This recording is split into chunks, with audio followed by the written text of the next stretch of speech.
Okay. Good afternoon, everybody. Welcome to the social side of Dynamics CRM. I would like to first start by thanking everyone for attending this session. I know this year at TechEd there's a lot of good sessions happening. In the morning, the demo guards were actually present in some of the sessions that I went to, so I'm hoping, finger crossed, that nothing will go wrong in my session. But seriously, thank you very much for choosing my session and attending today.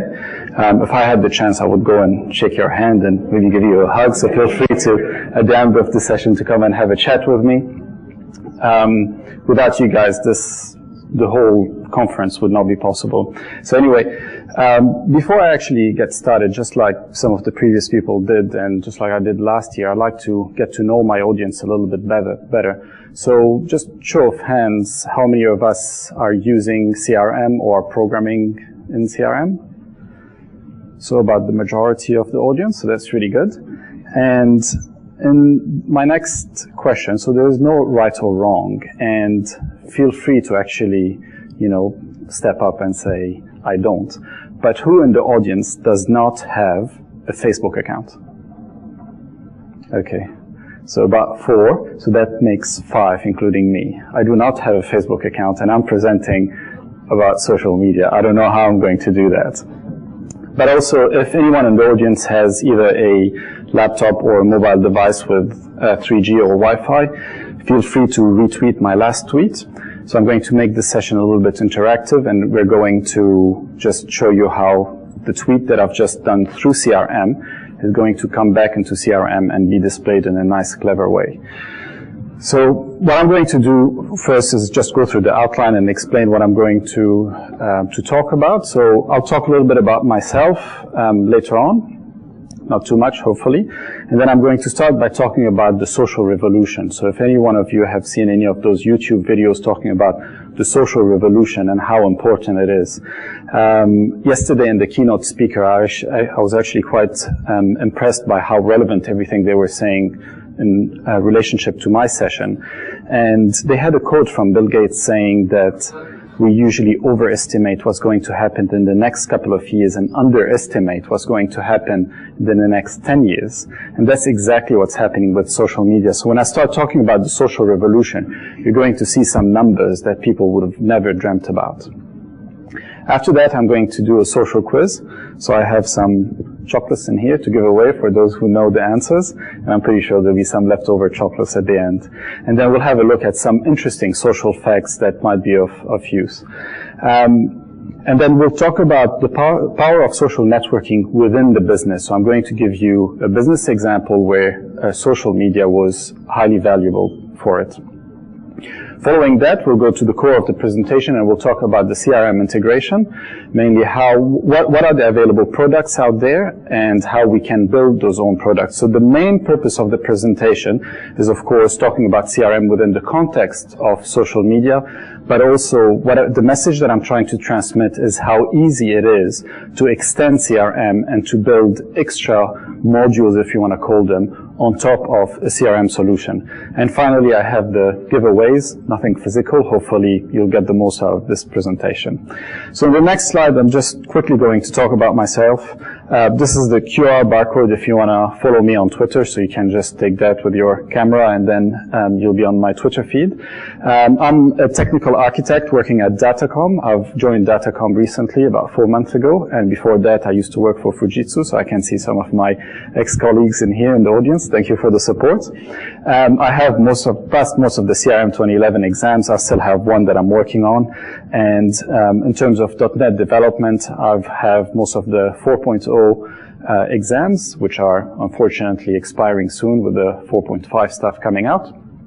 And they call me a CRM guru or a CRM expert. I don't know why. In the next slide, I actually have just a little bit of information about a solution that my colleagues and I at Fujitsu last year built, and it won the CRM Solution of the Year, and that's something that I'm quite proud of, actually. And it was about, I presented it at TechEd last year, and it was about a vertical solution that we built on top of CRM. So we had an MVC web application that is connecting to CRM as a backend.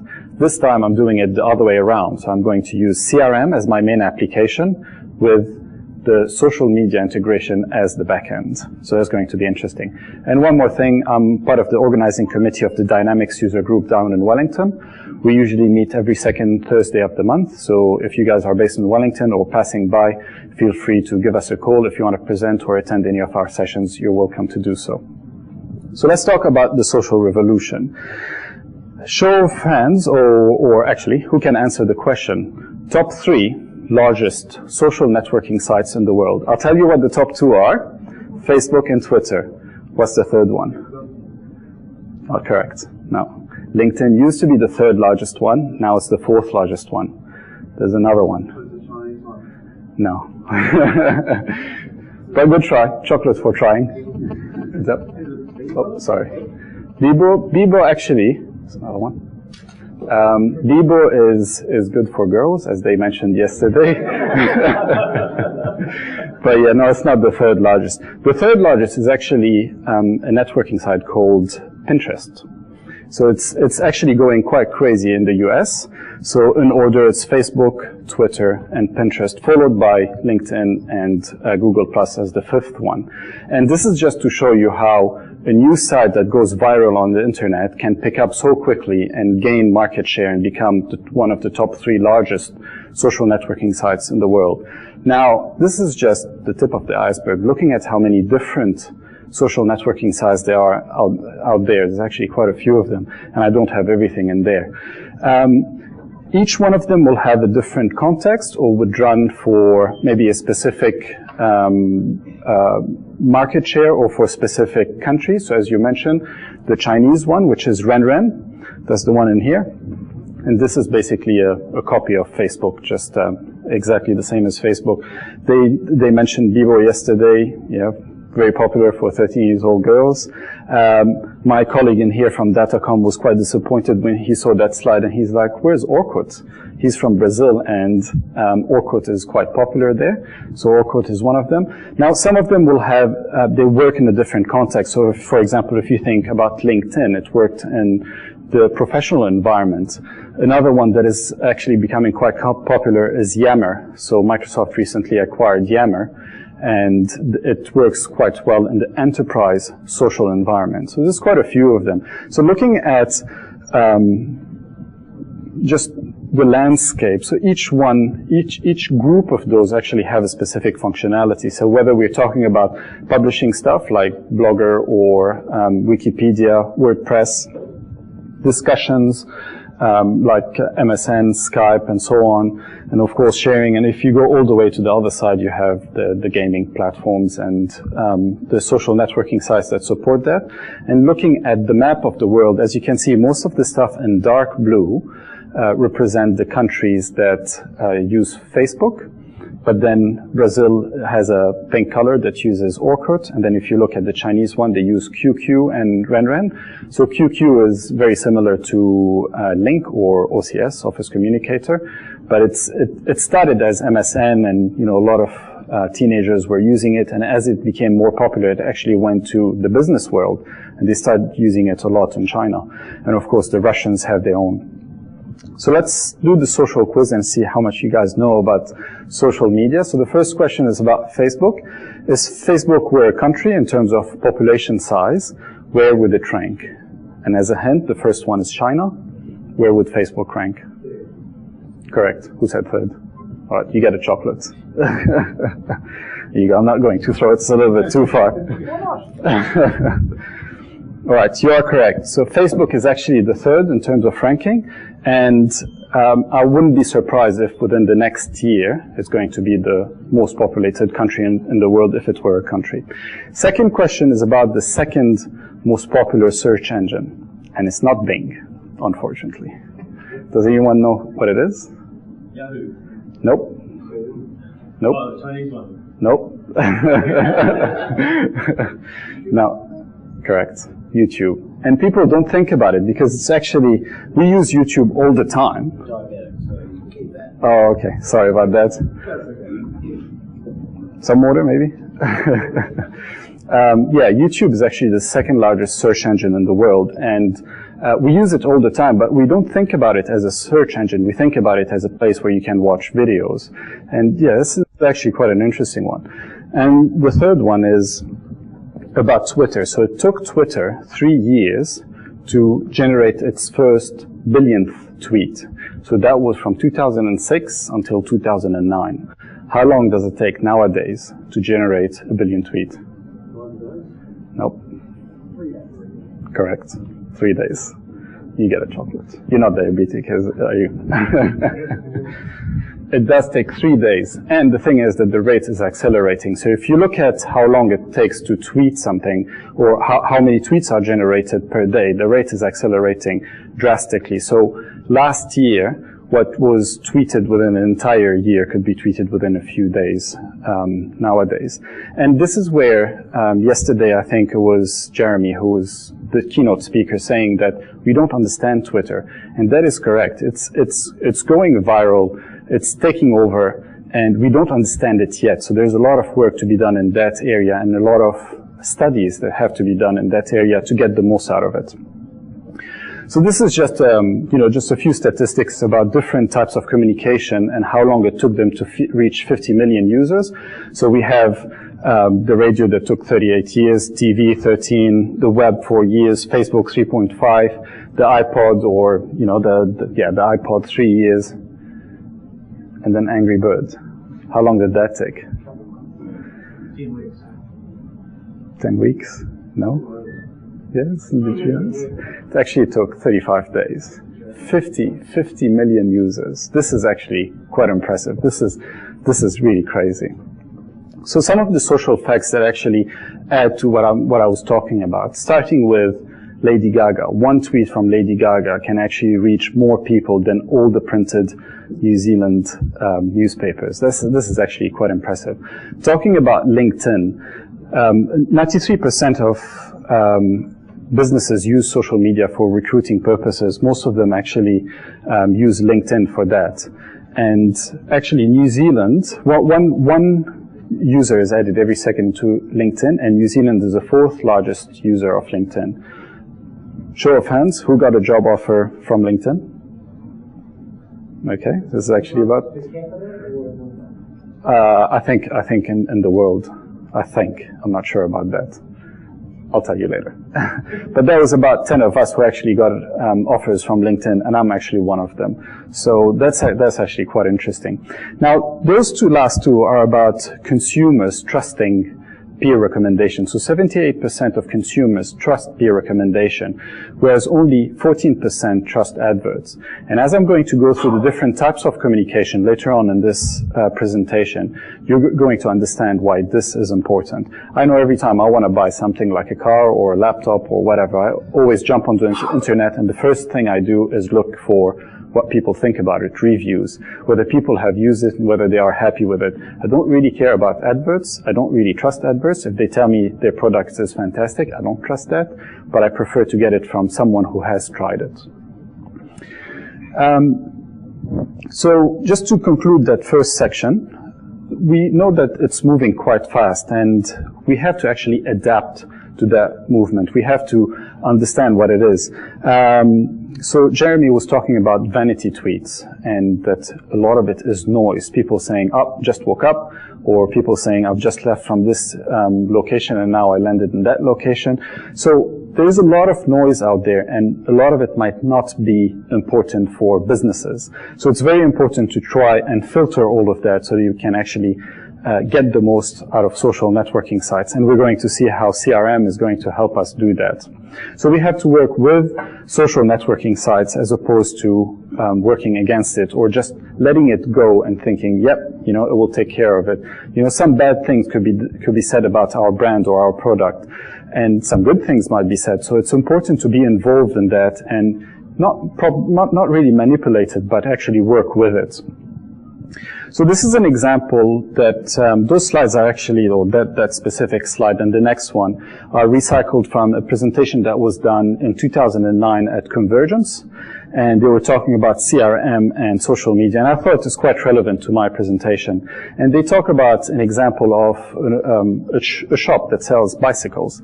Now, I don't know why bicycles. It was a Microsoft conference. It has nothing to do with that fake bicycle shop, but that's actually a true example.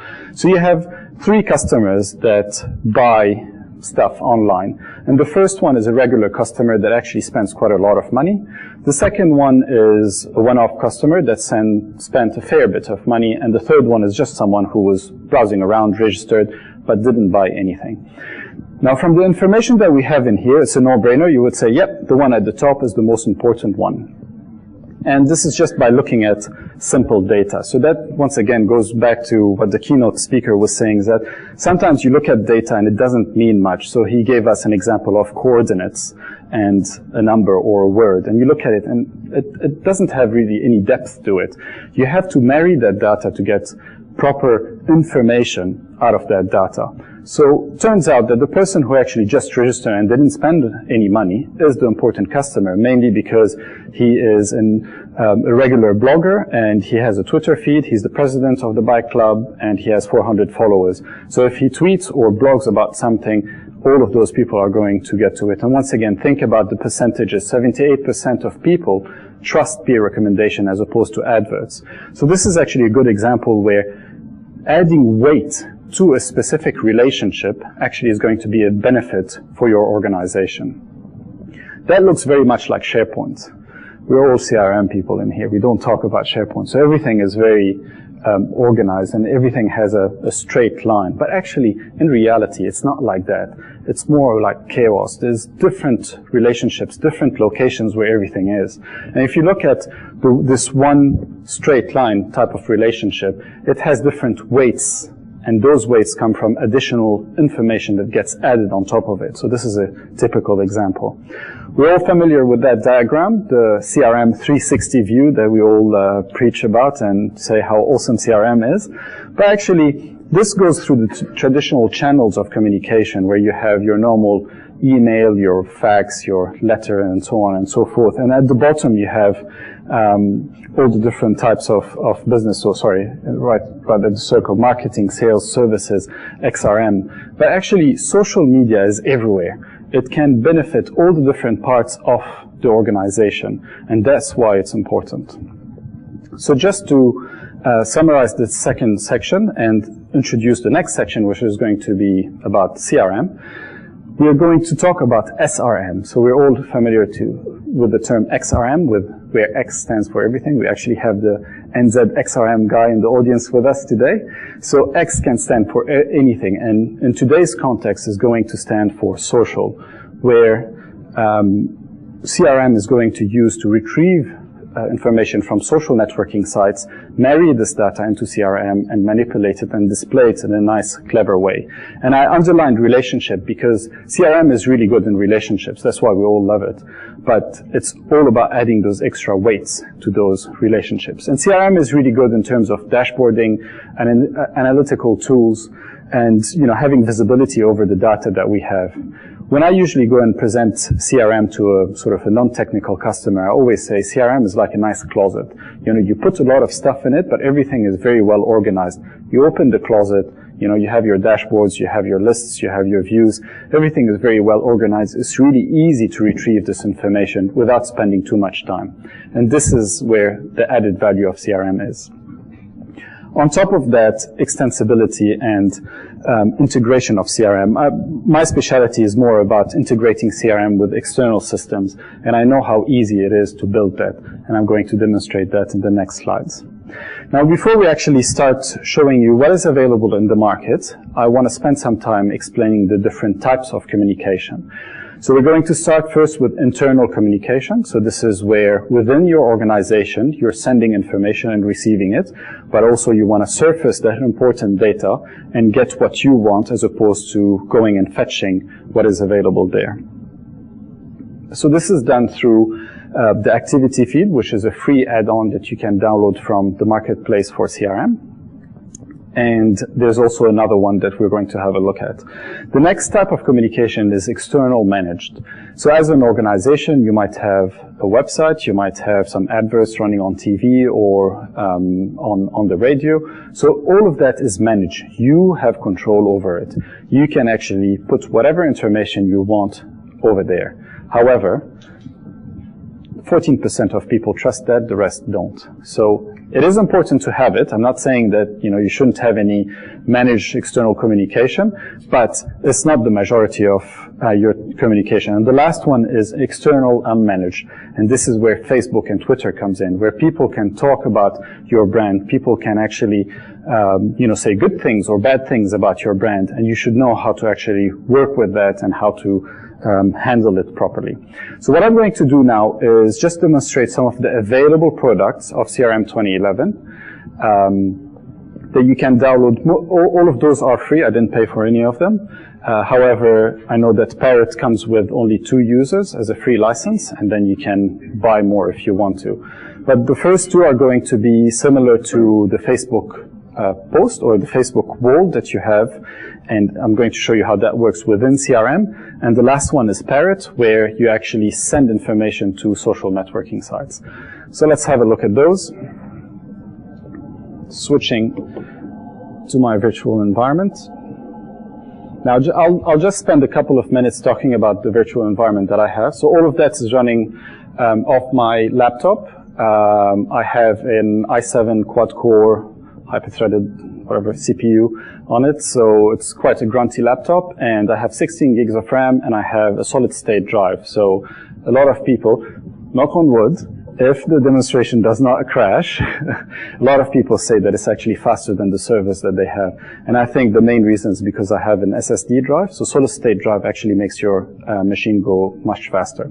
Anyway, I'm running a virtual machine that has SQL 2012 installed on it. So I think, was it Craig before or Regan who was talking about SQL 2012 that is supported since rollup 6.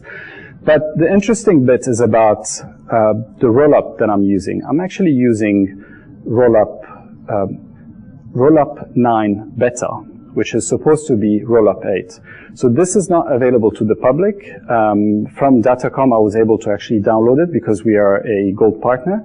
And it has a lot of extra features that are not available part of your normal CRM. So during the previous presentations, they were talking about CRM Anywhere and CRM working with Firefox and Chrome and Safari. So what I have in here, is Firefox installed. So I'm just going to launch that. And I don't have any additional add-ons into Firefox. I don't have the IE tabs. And I'm just going to trigger CRM. As you can see, CRM is working out of the box with Firefox. Nothing crazy in here. It does have its limitations, so I'm not going to use it throughout the entire presentation. So for example, if I go under settings and I try to do something cheeky and go to solutions, for example, it will give me a nice error message, a feature saying that this browser is not supported with any browser other than Firefox. So this is just the beta that they've released so that partners can actually test and play with Firefox and see whether this integration is going to work or not. I can tell you from now it has a lot of issues and most of the JavaScript does not work with it. So now we're going to have a look at that. So switching to Internet Explorer, so almost a vanilla CRM installation. I have a few extra entities that I've created, mainly the Twitter accounts and Facebook accounts.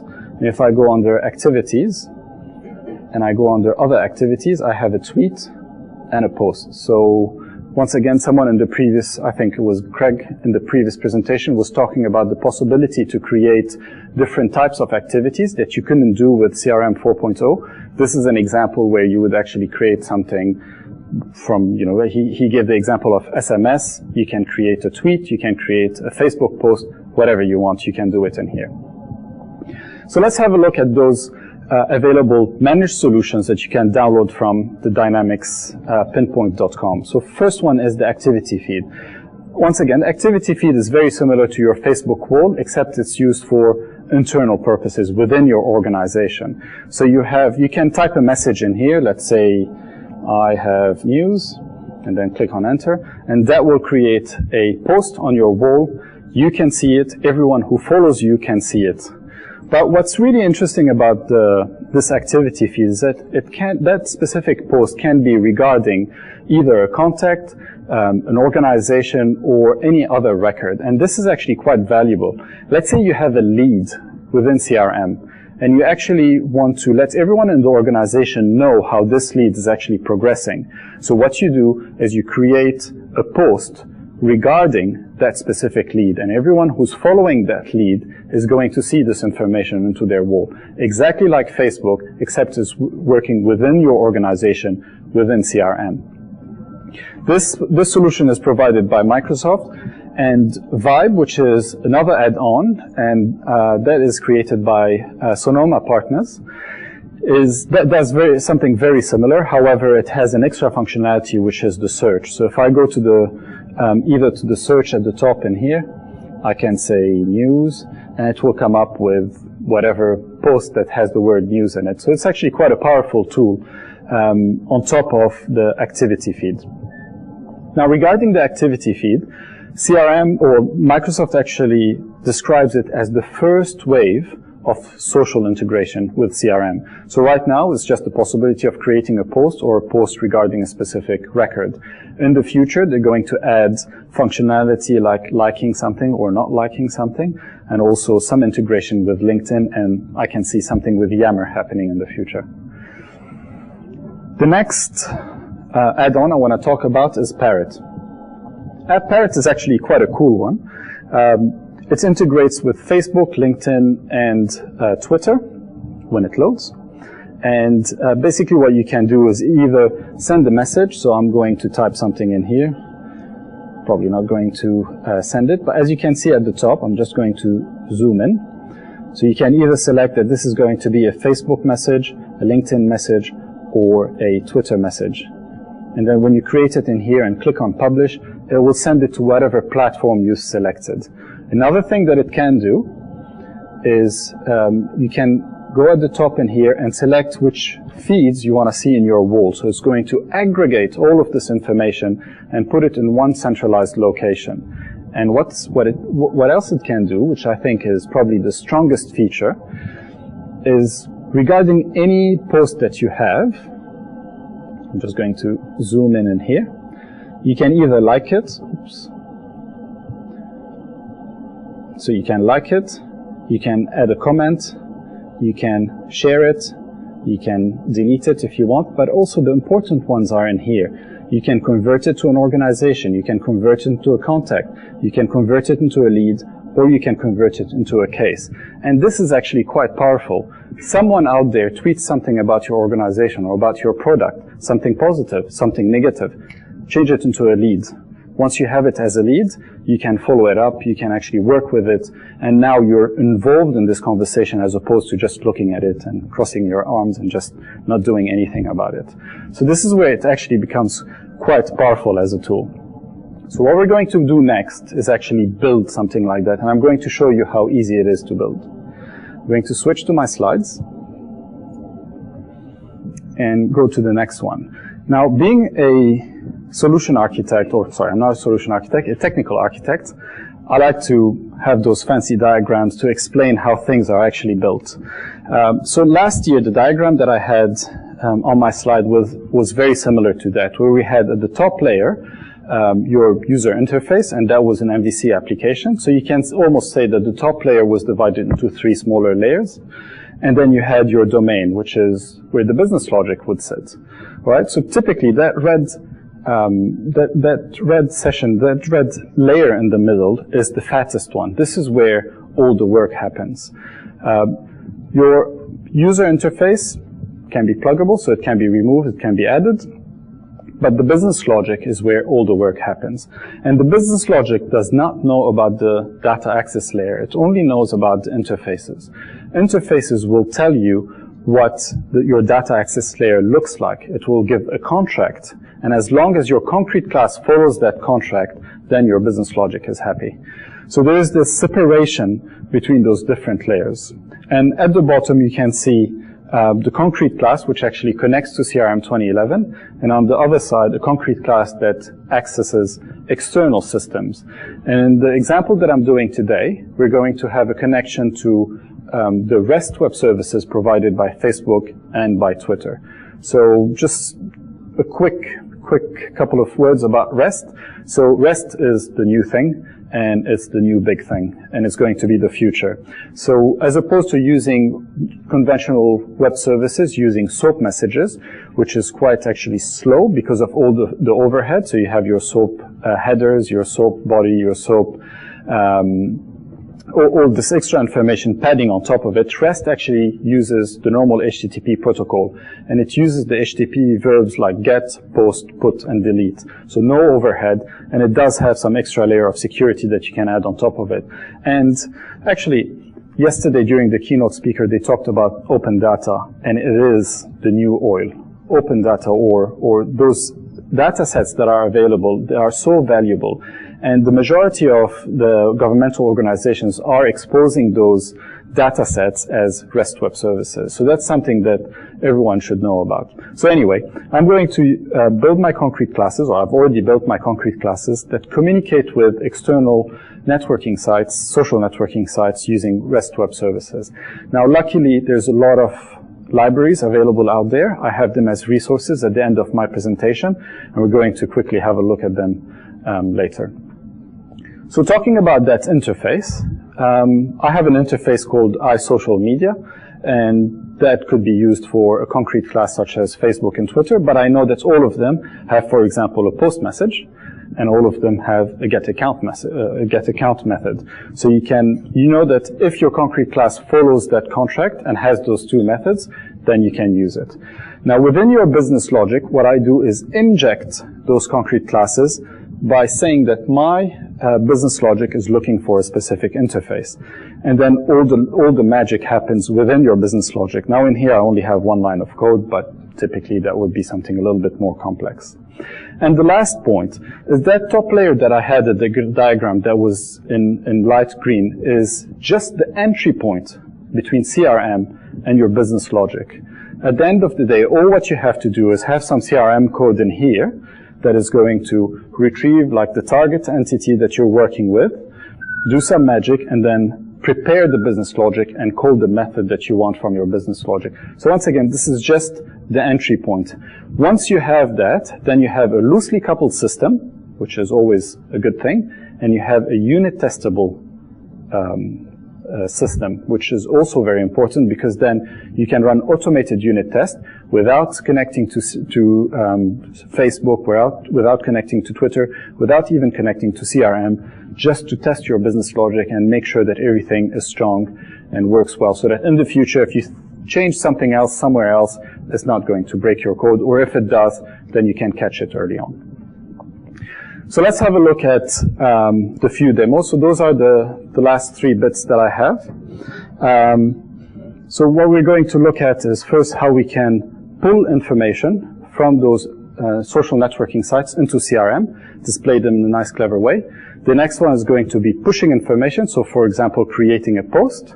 And the last one is going to be having some internal communication. So I'm going to switch back to my virtual machine, and I'm going to go to my Twitter accounts. You will notice that I have some strange characters in there. I was just testing my code with a person that I follow on Twitter that lives in Japan, and turns out that most of the people that follow him are Japanese, and thus the Japanese characters. So what I'm going to do is try to create a new Twitter account. So I know what the account name is, and I'm just going to type it in. So for example, Bill Gates. And I'm going to hit the save button. So what this is going to do is go to Twitter, go and look for a specific user with that specific username and retrieve all the information related to that. As you can see, we got some interesting information there. So the first one is the amount of followers that they have. So think about it as that example of regarding the business that I was talking about, where you have a user, you go and fetch their social profile, and all of a sudden you know that they have 8 million followers. All of a sudden that user is so much more important than the people that spend a lot of money, especially if they are influential like Bill Gates. And then you also have some links to their websites, but that bit that actually popped up is a little bit of JavaScript wizardry. It's nothing too advanced. All what I've done is run a small JavaScript code that calls an OData query. So we know that CRM 2011 supports the OData protocol. So I'm actually calling CRM and I'm asking it, do we have any contacts that actually have the same first name and last name? So first name Bill, last name Gates. And it did find someone and it told me, hey, there's someone in there that looks like that person. Do you want to link them together? And if I click on yes, you're going to notice that the parent contact is now populated. Okay? So now, all of a sudden, that simple relationship that we had with the contact has another relationship on top of it, and that relationship is adding weight to that contact. And that's what I'm talking about. I have an Android phone, and I know that, I don't know if the iPhone does it, I'm pretty sure it does, because Android copies iPhone, but I know that when you actually create a contact in your phone, it goes and looks for your social networking sites that you have on your phone, and it tells you, hang on, that looks like that person and that person. Do you want to link them together? So you would have one person related, one normal contact on your phone with a link to their Twitter account, with a link to their Facebook account. And the next time you go, oh, I want to send a message to that person, the phone will ask you, how do you want to send that message? Is it an SMS, or is it a Facebook message, or is it a Twitter message? And that's what I'm talking about, where we can actually link all those together and then add value to it. So the next one I'm going to do is, okay, so we have that saved. I'm going to go to Facebook account, and I'm going to create a new one. Now, if I can type correctly, John Key looks at things. And it worked. Has anyone seen that page before? It's about John Key looking at things. And he's looking at a broccoli right now. It's actually inspired by the Korean one, Kim Jong-il looking at things, and he looks at trees, and he looks at machines, but that's the New Zealand version. It's actually, there's a lot of sheep in there. John Key looks at a lot of sheep. So that's actually another example where you can have this integration with a social networking site, and once again, we have the number of likes in here, so we know exactly that how many people actually follow that page and add weight to that relationship. So what I'm going to do now is switch to Visual Studio and just show you how I've built that. So this is Visual Studio 2008. Yeah, I know it's old. I'm not using 2012 just like everyone else in this conference. But the reason why I'm doing that is because I'm using the Developer Toolkit, which is a CRM add-on to Visual Studio that allows you to push your code into CRM, and I'm going to demonstrate that later. So let's go and have a look at populate Facebook details. And it's actually very straightforward. Just like I said, the plugin is a mere entry point. So I'm getting that target in here. Actually, before I start talking about the target, I'm inheriting from a generic plugin. And that's the way we usually build those plugins, that because there's a lot of repeatable code. So we actually create it as an abstract class, as a parent class. And then we inherit that class into the actual plugin that we're building. And then what we do is base.execute, and this is going to call the execute method on the parent class. And then after that, I just get my target entity and I convert it into a strongly typed object. So I don't know how many of you have used the CRM service util, where you actually connect it to CRM and you tell it, oh, I know there's a bunch of entities over there. Can you actually generate strongly typed objects based on those entities? And this is how you use it. Once you've actually converted it to a Facebook account, now that fella over here is strongly typed. So I can do Facebook account entity dot, and I get all those attributes that are usually on the form. Once we have our target entity, we're actually going to create a Facebook concrete class that follows that specific interface that I talked about, and we're going to inject it into our business logic. And the final bit is to actually populate the account. So we know that the business logic has a populate account, which will call that method from the interface, and that's how we do it. So I would say about, this is probably CRM code, but 3 lines of code to actually do the integration. And once you have all your libraries ready, it's really easy to integrate it. Now I'm going to switch to the Twitter one, and I'm going to show you this exactly the same.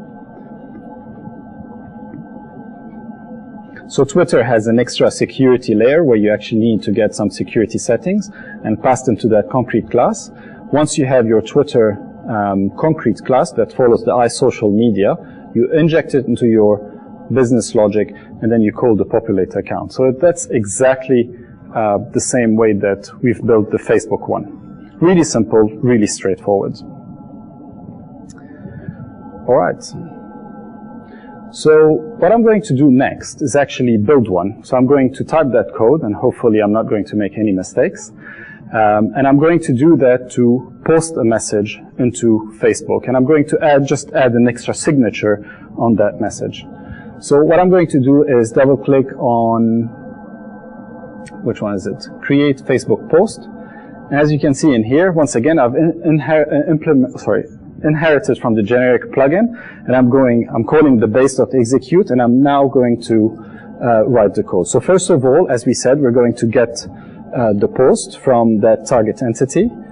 So once again, IntelliSense is helping me, and I'm going to say to entity, and I know that it's strongly typed, so I'm going to convert it to new Facebook post.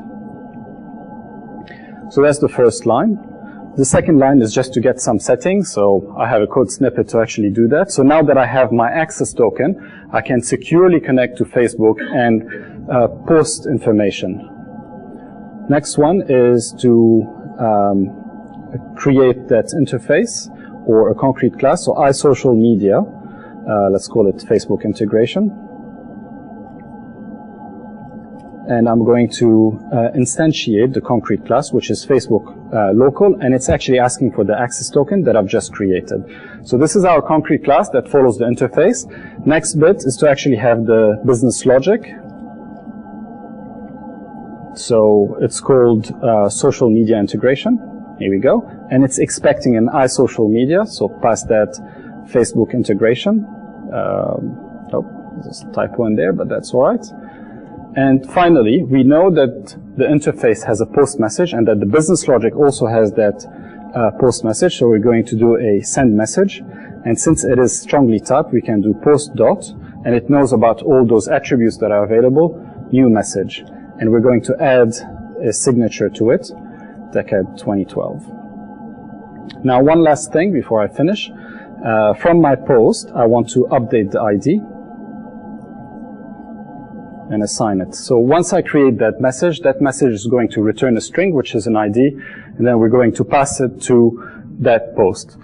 Now, I don't actually have to update the post at that stage, mainly because I'm registering that code as a plugin that is going to execute on a pre-event. So a pre-event is the event that happens right before it saves. So any changes that you do in there are not persisted, and then they get persisted right after the pre-event, followed by the post-event, which happens after that record is saved. So I think that's all what I have to do. Hopefully that will work, if I haven't done any typos. So I'm going to compile that. So just hit the shortcut in here. It's going to build that. Hopefully it's not going to have any issues. And then since I have the developer toolkit added onto Visual Studio, I have that little project in here called CRM package, and it has that magic XML file that actually tells me how to register that code into CRM. So it's very similar to using the plugin registration tool, except it's integrated within Visual Studio. All of that is part of the SDK, by the way, so it's not something that is exclusive to Gold partners. So as you can see, it's a very ugly XML file. You can use the CRM Explorer that is on the side in here to actually sort of help you generate that XML, but it's not very useful. I usually type it in, mainly because I'm a geek.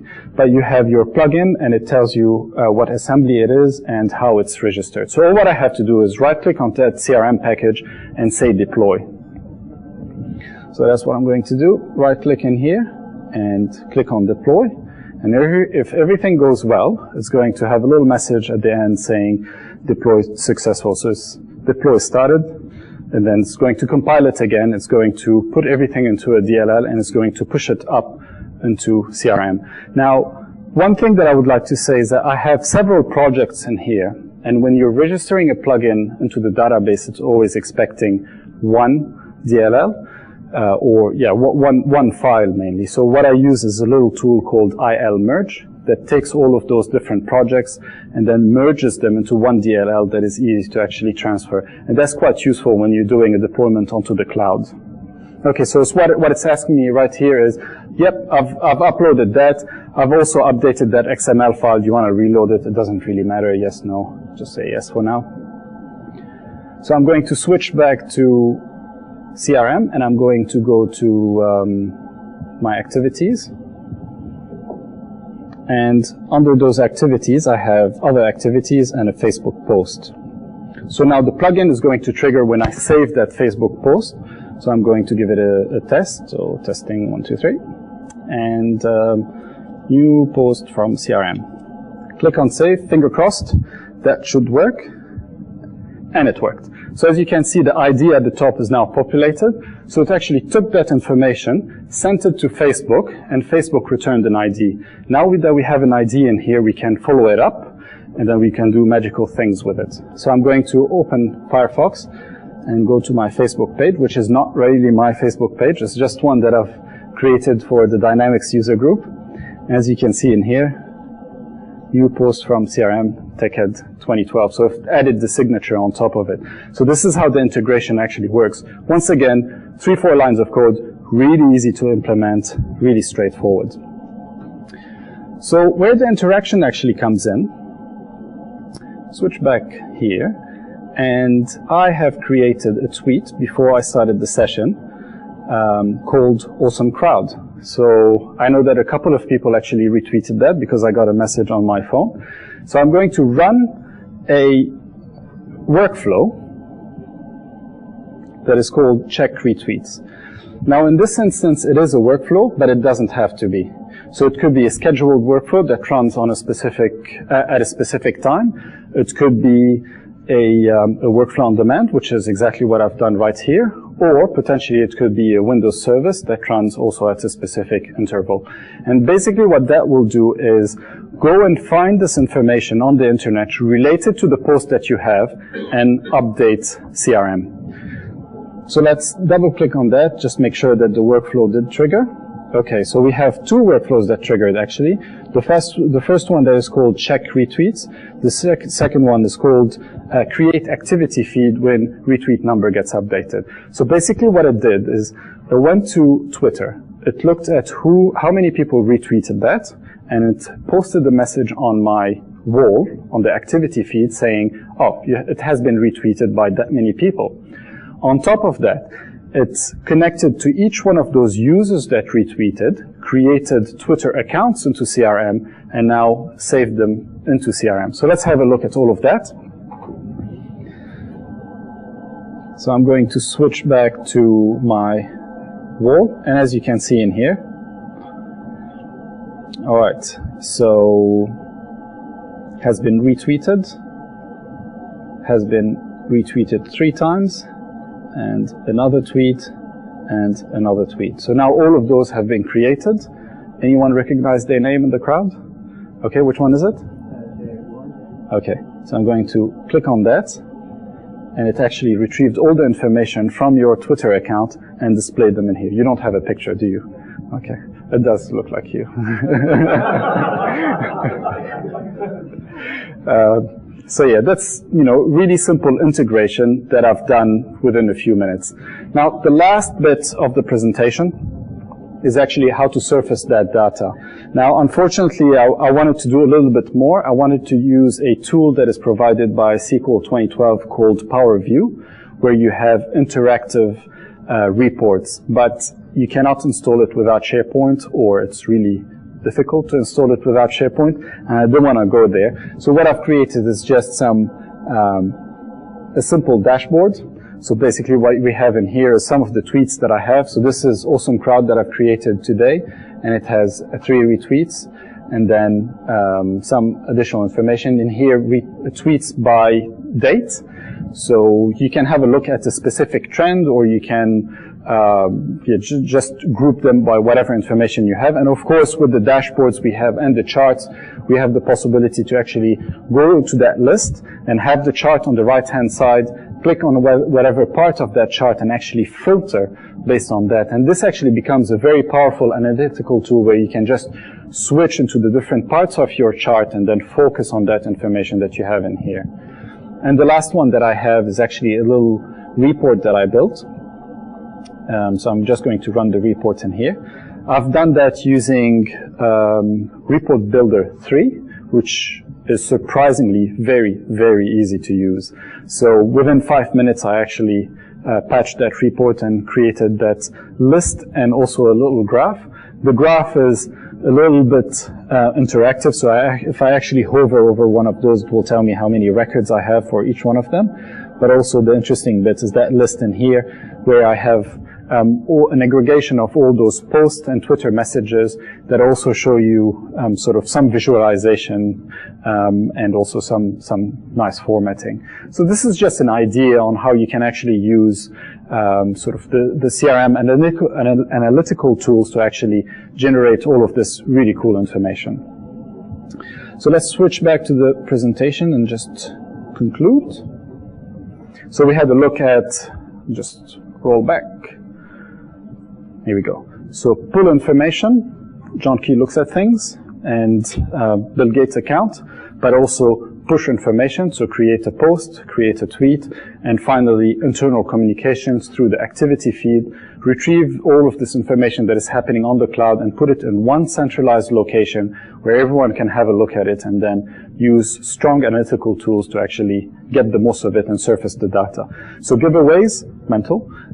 We talked about the social revolution in the beginning, and we had that social quiz. We looked at how important social media is and how important it is for businesses to actually embrace it. We also had a look at some of the available free add-ons and tools that are available with CRM 2011. Some of them are free, some of them you have to pay for the licenses.